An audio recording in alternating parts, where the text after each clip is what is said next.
And now, the best 60-ish seconds of your week. I hope I usually don't look this bad, and this is my mea culpa. I was in California for the reunion of the old Reagan team, celebrating really three things. One, the 20th anniversary of his passing this week. Two, his famous speech at Pointe du Hoc at Normandy on the 40th anniversary of the invasion of Normandy. And finally, the great success of his 1984 campaign 40 years ago. And I fully intended to tape the best 60 seconds in front of Air Force One at the Reagan Library. And frankly, I blew it. I simply forgot to do it. Taped a television show from there, but didn't do the most important work of the week. So we'll have to wait for something as majestic as that. And in the meantime, a lot of news that I'm not going to have a chance to discuss because I'm on the road. Caught a red eye back last night and looked like hell this morning. And I've got to get to South Bend, Indiana for the wedding of my friend Jordan Ryan. But a couple of quick things in passing. One, the trial of Hunter Biden saw the prosecution rest just as I was landing this morning. And now the defense is being heard from. And Joe Biden says he won't pardon his son if he is convicted. And you've got to think based on the testimony that he will be. Of course, though, this is still a Delaware jury. And we have an awful lot of other news, a lot of it coming from Normandy. And I think it's appropriate that we close today with the best speech that Ronald Reagan ever made, in my judgment, his speech at Normandy, where I was privileged to be with him. As you may know, General L.T. Giroux led the American troops at Omaha Beach, the 5th Corps, the Big Red One, and the 29th Infantry Division. And so I've been privileged to be at Normandy several times with President Reagan for the 40th and with President Clinton for the 50th anniversary of the D-Day invasion. But a promise that for next week or the week following, we'll get the summer reading list, all of the news up to date. But for now, the best 60-ish seconds of your week is this. We're here to mark that day in history when the Allied armies joined in battle to reclaim this continent to liberty. For 4 long years, much of Europe had been under a terrible shadow. Free nations had fallen. Jews cried out in the camps. Millions cried out for liberation. Europe was enslaved and the world prayed for its rescue. Here in Normandy, the rescue began. Here the Allies stood and fought against tyranny in a giant undertaking unparalleled in human history. We stand on a lonely, windswept point on the northern shore of France. The air is soft, but 40 years ago at this moment, the air was dense with smoke and the cries of men, and the air was filled with the crack of rifle fire and the roar of cannon.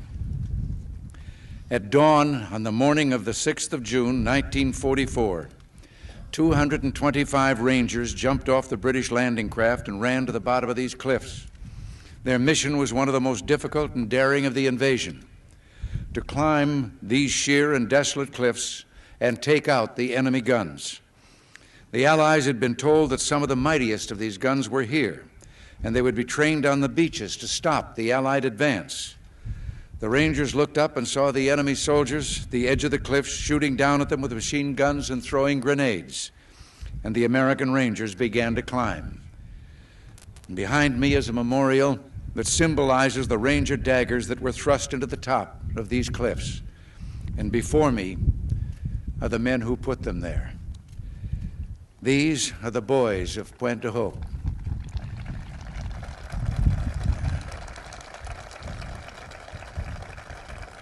These are the men who took the cliffs. These are the champions who helped free a continent. And these are the heroes who helped end a war. Gentlemen, I look at you and I think of the words of Stephen Spender's poem. You were men who in your, quote, lives fought for life and left the vivid air signed with your honor. I think I know what you may be thinking right now, thinking we were just part of a bigger effort. Everyone was brave that day. Well, everyone was. Do you remember the story of Bill Millen of the 51st Highlanders? 40 years ago today, British troops were pinned down near a bridge waiting desperately for help. Suddenly they heard the sound of bagpipes, and some thought they were dreaming. Well, they weren't. They looked up and saw Bill Millen with his bagpipes leading the reinforcements and ignoring the smack of the bullets into the ground around him. Lord Lovat was with him, Lord Lovat of Scotland, who calmly announced when he got to the bridge, "Sorry, I'm a few minutes late," as if he'd been delayed by a traffic jam, when in truth he'd just come from the bloody fighting on Sword Beach, which he and his men had just taken. 40 summers have passed since the battle that you fought here. You were young the day you took these cliffs. Some of you were hardly more than boys with the deepest joys of life before you. Yet you risked everything here. Why? Why did you do it? Well, what impelled you to put aside the instinct for self-preservation and risk your lives to take these cliffs? What inspired all the men of the armies that met here? We look at you and somehow we know the answer. It was faith and belief. It was loyalty and love. The men of Normandy had faith that what they were doing was right, faith that they fought for all humanity, faith that a just God would grant them mercy on this beachhead or on the next.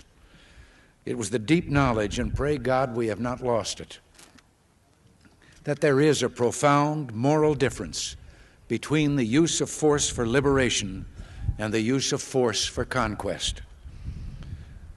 You were here to liberate, not to conquer, and so you and those others did not doubt your cause, and you were right not to doubt. You all knew that some things are worth dying for. One's country is worth dying for, and democracy is worth dying for because it's the most deeply honorable form of government ever devised by man. All of you loved liberty. All of you were willing to fight tyranny, and you knew the people of your countries were behind you. The Americans who fought here that morning knew word of the invasion was spreading through the darkness back home. They fought or felt in their hearts, though they couldn't know in fact, that in Georgia they were filling the churches at 4 a.m. In Kansas, they were kneeling on their porches and praying. And in Philadelphia, they were ringing the Liberty Bell. Something else helped the men of D-Day, their rock-hard belief that Providence would have a great hand in the events that would unfold here, that God was an ally in this great cause.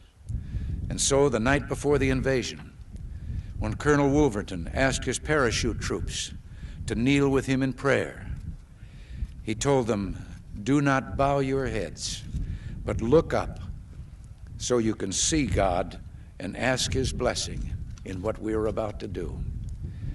Also that night, General Matthew Ridgway on his cot, listening in the darkness for the promise God made to Joshua, "I will not fail thee nor forsake thee." These are the things that impelled them. These are the things that shaped the unity of the Allies. We're bound today by what bound us 40 years ago, the same loyalties, traditions, and beliefs. We're bound by reality. The strength of America's allies is vital to the United States, and the American security guarantee is essential to the continued freedom of Europe's democracies. We were with you then, we're with you now. Your hopes are our hopes, and your destiny is our destiny. Here in this place, where the West held together, let us make a vow to our dead. Let us show them by our actions that we understand what they died for. Let our actions say to them the words for which Matthew Ridgway listened: "I will not fail thee nor forsake thee." Strengthened by their courage, heartened by their value, and borne by their memory, let us continue to stand for the ideals for which they lived and died. Thank you very much, and God bless you all.